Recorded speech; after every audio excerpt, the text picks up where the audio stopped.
Hello friends, this is DMC and this is my quick review of Coffeeplants Malawi coffee beans. And a quick word about Coffeeplant before I start. Coffeeplant has a busy coffee shop and artisan roastery. They specialise in pure Arabica coffees, which are both organic and fair trade. They also supply retail and wholesale. Their coffee shop is located in the heart of London's Portobello Road Market and is open 7 days a week. They have a considerable wholesale and mail order business. They roast in their factory a couple of miles away in Wembley and rush their coffee down to the shop twice weekly. They send coffees all over the UK and to nearby European countries. You can order online or by phone, and if you take a look on their excellent website, there's a detailed section on the history of how the company came about, which is very interesting. So I'll add links in the description below for anyone who is interested in taking a look at their website. So not much on the pack. I got my information off their website, and this was a 200-gram bag of beans. And as mentioned, there is contact information there for Coffeeplant. And the website says this African coffee has a thick body, giving it a creamier flavour. Yeah, I wouldn't say it. It does have quite a full-bodied, creamy taste, this coffee.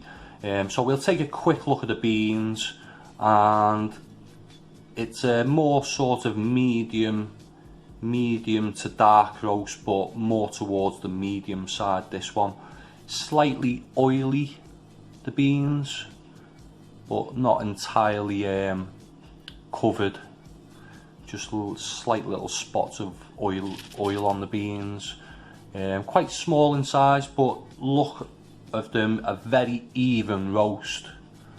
Every bean is the same shade there, and good quality beans as well. The aroma when you open the bag is sweet fudge or caramel. It's nice and rich and slightly spicy. Really inviting aroma from the beans. Take a quick look at the ground coffee. There we go.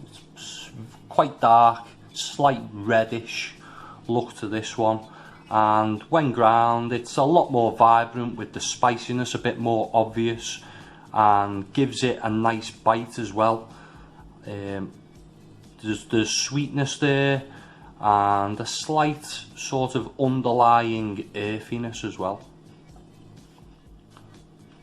But these Coffeeplant coffees, when you grind them, they really do sort of fill your house with the aroma of the coffee. They just indicate how fresh the coffee is. So, taste wise, it's got that fudge caramel hint. It's smooth and creamy, but when made strong does have a certain bite about it, in the form of a sort of acidic spicy finish that really left the sides of my tongue tingling.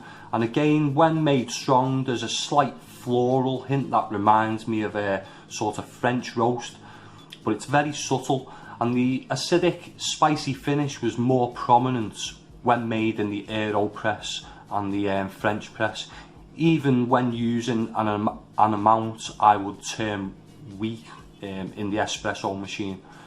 We're using a single espresso produced a much smoother coffee.